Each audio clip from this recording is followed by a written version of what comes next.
It's Thursday, June 19th, 2025, 10:30 Central European Time. This is EuroWars, your independent breakdown of politics and money in the so-called European Union. My name is Paul Brandenburg, coming to you from our studio in Berlin. And with me from Mallorca is my economist co-host Hermann, to share his 30 years of experience in sea-level banking around the globe. Hermann, thanks for being here.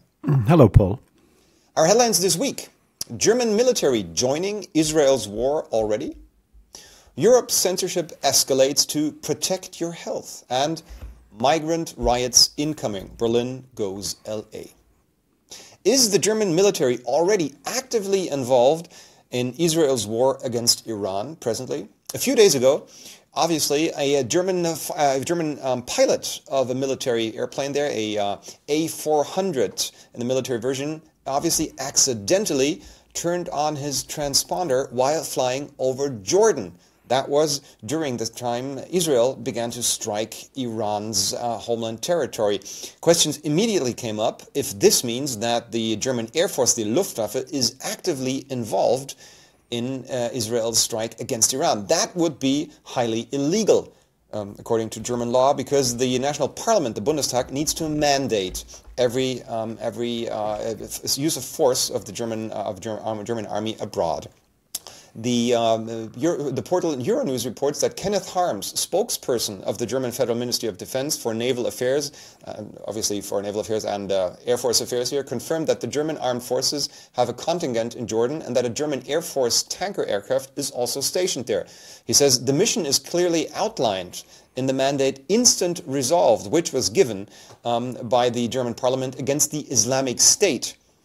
However, I can say quite clearly today, so the spokesman, that no refueling of Israeli fighter jets has taken place. Journalist Florian Warwick had asked about this at the Federal Press Conference on Monday, June 16th. French fighter jets were also refueled by the German aircraft, said the spokesman. In the interest of self-defense, he added, other aircraft belonging to Allied forces could also be refueled if necessary. And Hermann, that last sentence kind of makes you wonder how deep the German Air Force is actually involved in Israel's wars. Absolutely. And if you listen to the press conference and the original words from Mr. Harms, obviously he was a bit unsure how to answer that question from one of the few independent and critical journalists in this press, whatever you call it, show. But nothing worse than, they were not sure how to answer this question. Of course, they were refueling jets that were no Israeli jets, but obviously the French ones. And he always came back and said, we have the mandate, like you said, for the IS defeat and also the war on terror. But in this case, it might be completely different. And the way they wobble in their answering can tell you already there is something that people should look into. Refueling these fighter jets and then making sure they are defending Israel basically from the missiles fired by Iran means we are actively more or less involved. There is no other way around. And the insecurity of this press conference was basically a big sign that, there was a mistake. Like you said, this one ping that you could actually find out that the aircraft was over the Jordan territory. Also, I hope, to be honest, that one of the military people just did that deliberately to warn other people, because we are going down a path that to me sounds very, very dangerous in getting involved, and everybody in the next step saying from the German side, oh, by the way, we did this, but we are not involved in any kind of war. It's dangerous.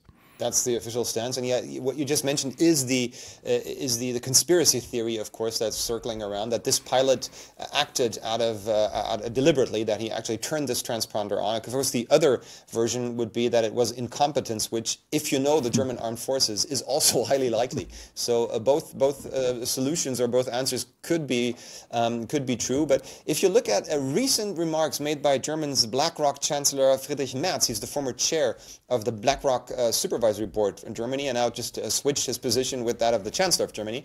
He was just on a German state-financed TV station ZDF while on the G7 summit, and he said, or the ZDF writes that Chancellor Merz described Israel's actions against Iran on ZDF television as, quote, dirty work for us all. He added that Germany was also affected by the Mullah regime. So if you take that together, Hermann, we have obviously a German Air Force jet in that region, or not jet, but propeller-driven airplane in that region. You have these remarks of Friedrich Merz. That is very little effort to cover up the fact that they're obviously involved. Sometimes you have to ask yourself, why he gives this kind of press conferences, because it's so hard now to listen to him and say, okay, was that a lie? You actually caught lying by lying. It's just amazing, how far they go down. But in this case, I would agree, they're not hiding it anymore. And absolutely in Germany, everything you say that was formerly used by the Nazis, which means Drecksarbeit, the dirty word, and the dirty work that the Israelis will do, is also something that if somebody from the right or conservative part, if Merz would be a conservative, it would be an immediate outrage. Just to use this phrase of they do the dirty work for all of us. And it shows you the hypocrisy that we have in Germany. But also, again, I can only say it's dangerous because we have no kind of leadership that stands for anything. He falls into any direction where the wind blows. And basically, we are involved. And to be honest, the question is, what are the consequences? Because we have Russia on the other side that are close to Iran. Iran will do their share. We have no basic energy, so we are waiting for gas from Russia. All this is tied in, and in not one action, Merz actually tries to limit down the negative effect on Germans and on Germany. True. Where they're heading is actually quite openly visible if you look at the chair of the CDU parliamentary fraction. That is the ruling party that Merz belongs to, the former party of Angela Merkel. That man, Jens Spahn, who was the Ministry of Health or Secretary of Health during the so-called Corona crisis and who is under heavy scrutiny for alleged corruption while buying masks for German state affairs. This man now, as a parliamentary chair, he wants to, quote, prepare Germany for the return of compulsory military service. This is reported by the state-controlled Deutschlandfunk. The CDU says Deutschlandfunk is struggling to reach a unified position on the reintroduction of compulsory military service in Germany. The coalition partner SPD is cautious in its response and continues to support the principle of voluntary recruitment. But as we have seen in the last weeks, Hermann, they are openly stressing the fact that voluntary service will most likely, end quote, not be enough to satisfy the needs of Germany's new army goals, which Merz gives out as the biggest army in Europe, the biggest land force in Europe. So he wants to actually top the Russian forces with 1.3 million soldiers from a position of around about a little under 200,000 German soldiers right now. So we're heading towards a massive increase in the German military. True, that's what they aim for. But my question would be, who did that spreadsheet? Who is thinking we can recruit 1.3 million young people? Because he's also inviting. Only 1.1. Yeah, he's also inviting young girls. So basically, everybody at the age of 16, boys and girls, got a letter from the German army, basically a postcard, asking them if they were part of this great adventure. And you know how you talk to these young people, and it was just pervert, I would say, really to introduce them. You have to defend your fatherland. All of a sudden, that is a fatherland, which we never had under the Green coalition in the last 3 years. They were absolutely hating this word, that you defend your country. Framed as something far right and extremist, if you use that word, yeah. Absolutely. And also what I can say is, who should be the 1.2, 1.3 million people? We just imported 1.2 million young migrants, I mean refugees, invaders, however you want to call them, between the age of 15 and 35. So is he thinking that they will be won over to defend Germany? They would be faster gone than anybody can say war. And so I don't understand really what the thinking behind is. It's again the German disillusional state of the world where they think by being superior to others and leading the way, if that is in climate change, if that is changing the energy, if that goes to solar, the German mentality right now is very, very close to what we saw 80 years ago, that we show the way and you should follow, which we have no idea where we go into.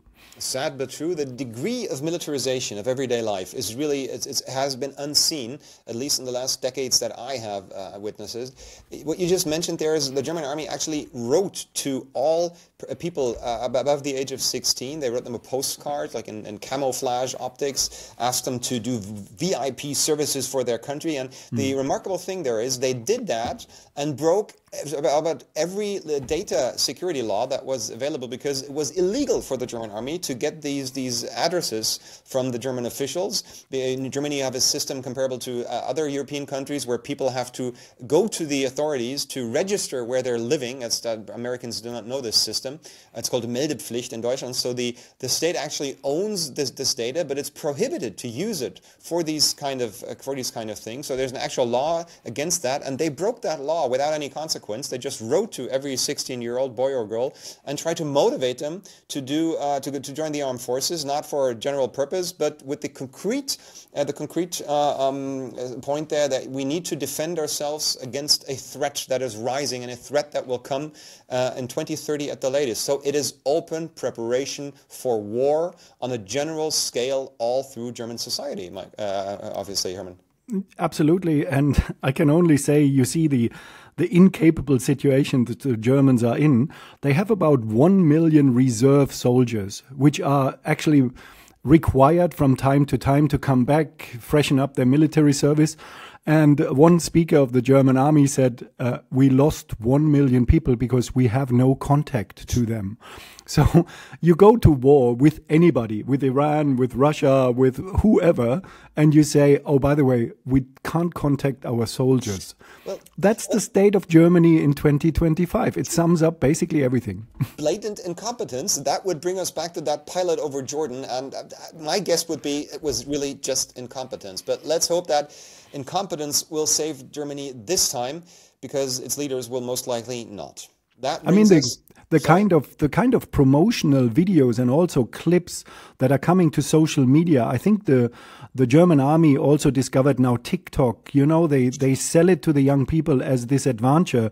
And we know, I mean, even if we have 1 million soldiers, the average time that one of the young soldiers lasts at the front line is between 4 and 7 hours.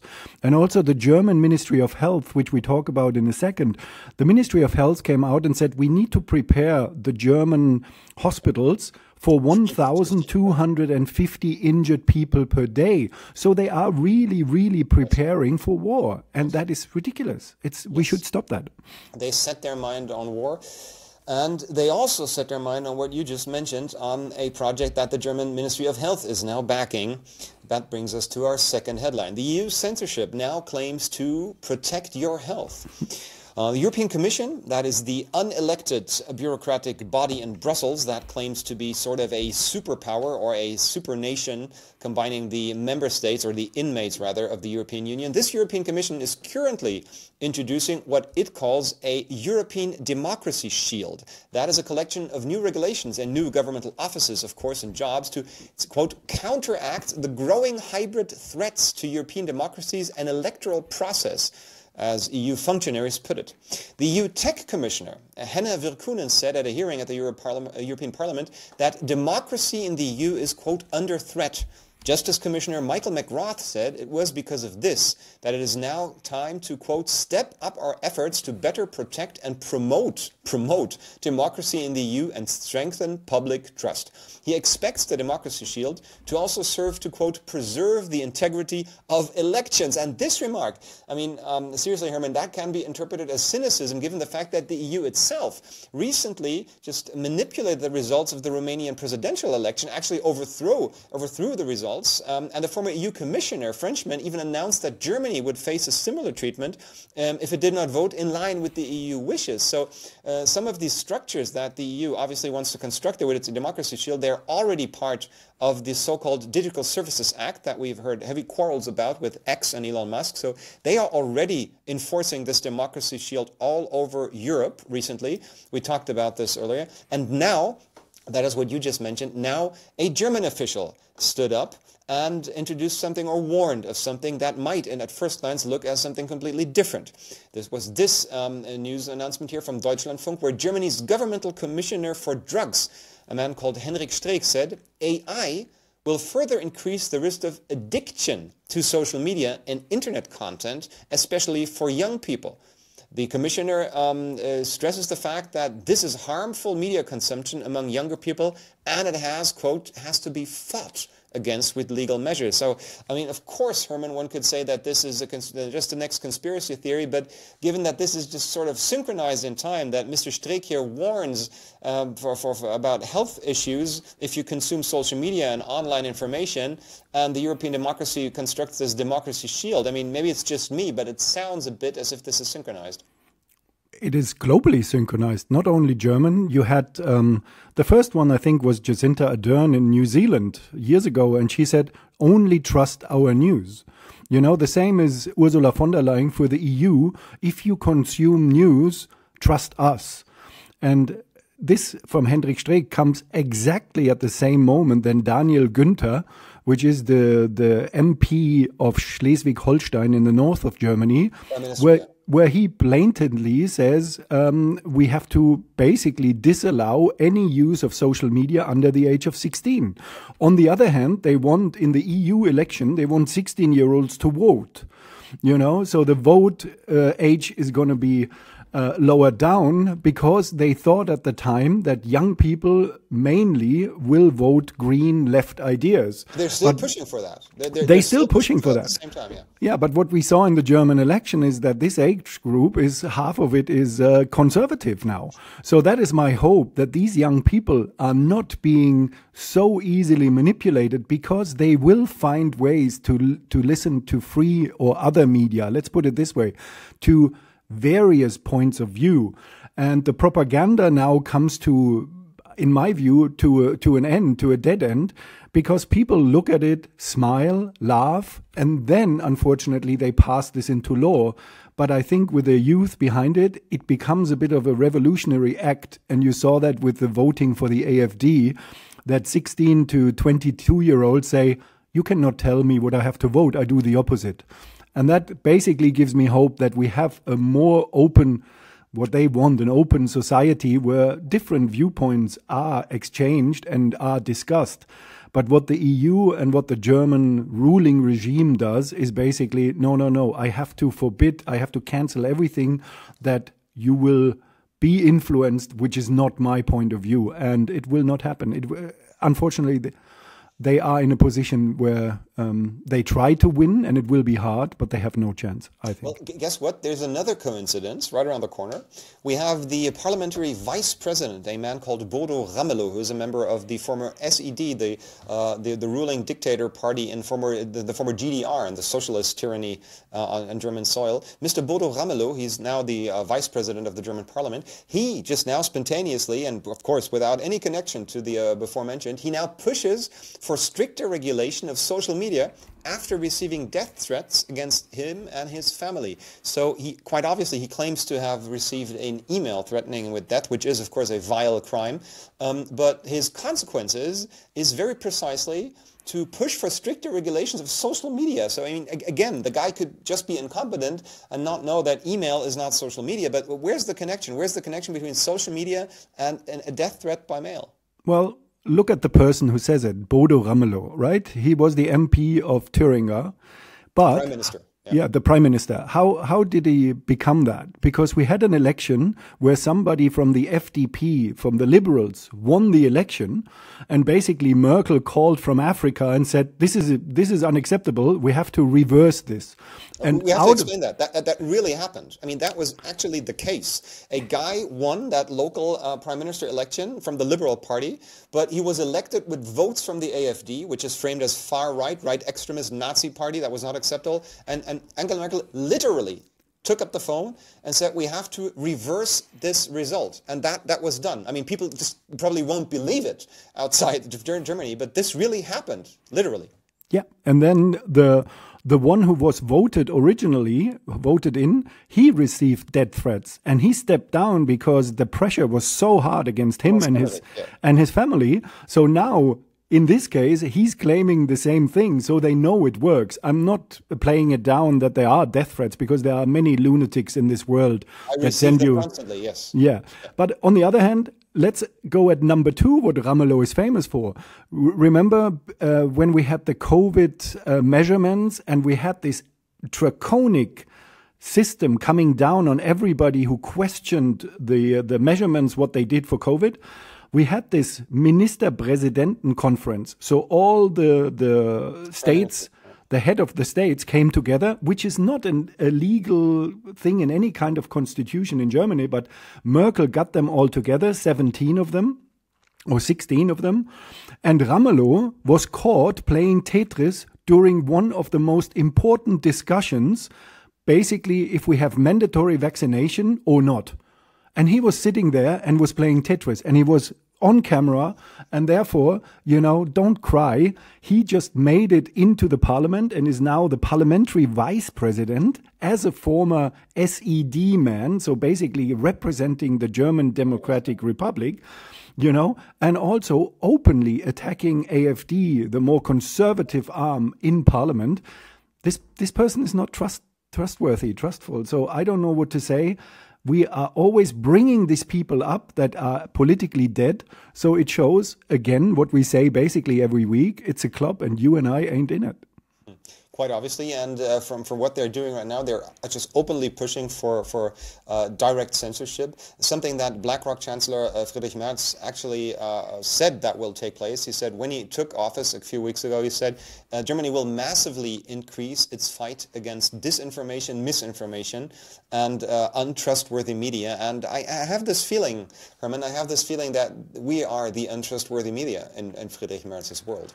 We'll see how that develops, and until then, we have another big issue that seems to develop into a problem. Migrant riots in Berlin seem incoming, and Berlin seems to head in the direction of Los Angeles. Already in Germany of today, around 40 to 50% of all sex crimes and all other violent crimes are caused by so-called migrants or their immediate offspring.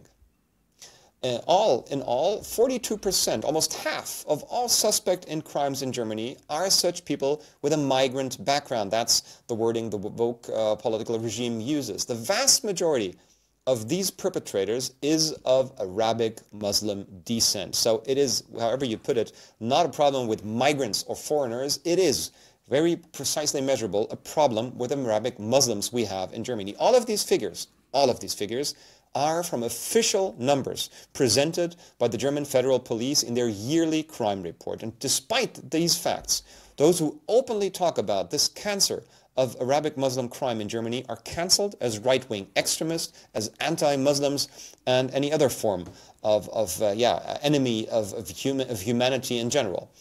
Well, crime, that's what the German regime says, is not a problem of migration or anything else, but a problem of many origins which are not associated with migration at all. And now, on Tuesday, something happened in Berlin that, again, just makes this point seem rather strange. The daily Berliner Zeitung reports when 3 children argued over a soccer ball, the situation escalated quickly in the district of Reinickendorf. The quarrel developed into a mass brawl with about 100 people taking part in one way or or another. In the course of the altercation, a 46-year-old man punched a 17-year-old in the face and pulled out a knife. Two police officers ordered the man to drop the knife at gunpoint. He was then arrested just for identification purposes and was later released from police custody on the same day. A total of 16 police patrol cars were dispatched, and the incident took hours to settle.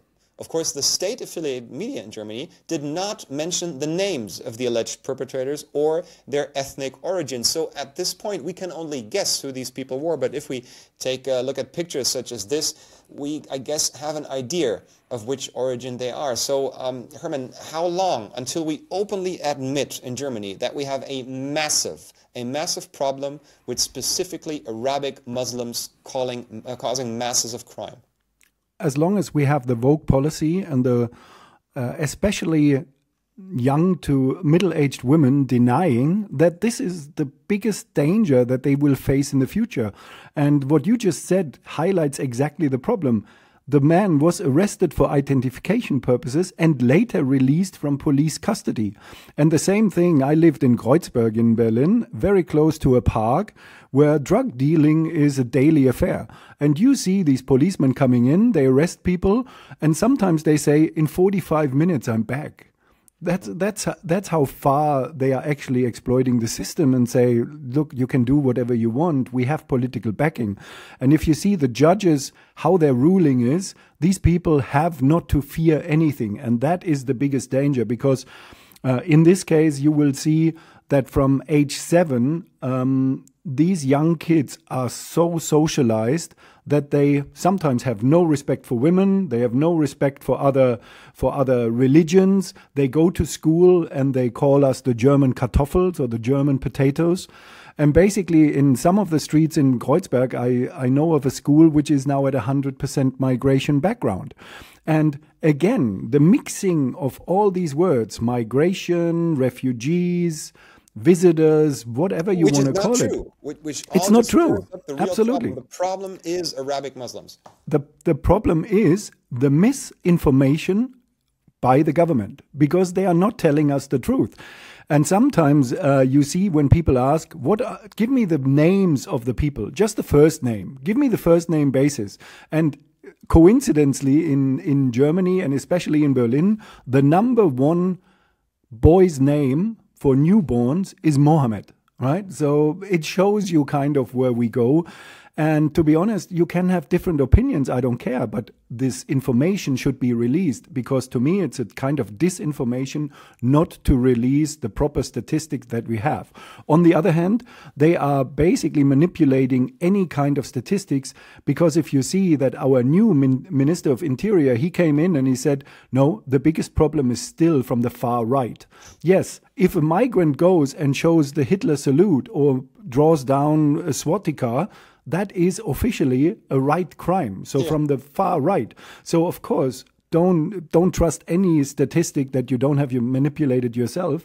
And it's the same thing. It's a blatant lie, and it's becoming very dangerous, because also, like I said, the middle to actually all women that are in this woke ideology have no idea how dangerous it is. And sometimes I have to quote under X, or where I read this and I say, this is the moment again where you think Sharia will solve this problem.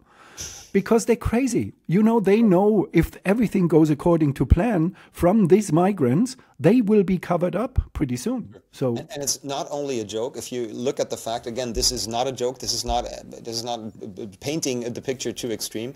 In Berlin, which is also a state, a city and a self-governed state of the sort of a federal state in Germany, the chair of the SPD, the ruling coalition party there, a guy called Rahed Saleh, a man of Palestinian origin, he just actually he wanted to introduce the protection of people, protection from anti-Islamic hate. He wanted that to be introduced into the constitution of the state of Berlin, making it a goal, an official goal of the state. And one does not have to have a lot of fantasy to argue that that is exactly the first step on the way to Sharia.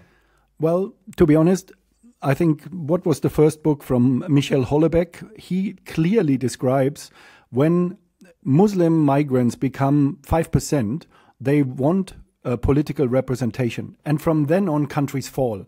So you look what falls into the Sharia law, into the real Islamic belief. And this is not all Muslims. It's, again, like the ideology in Germany with the wokeness. It's 5 to 10% who are so aggressive in pulling the other ones in.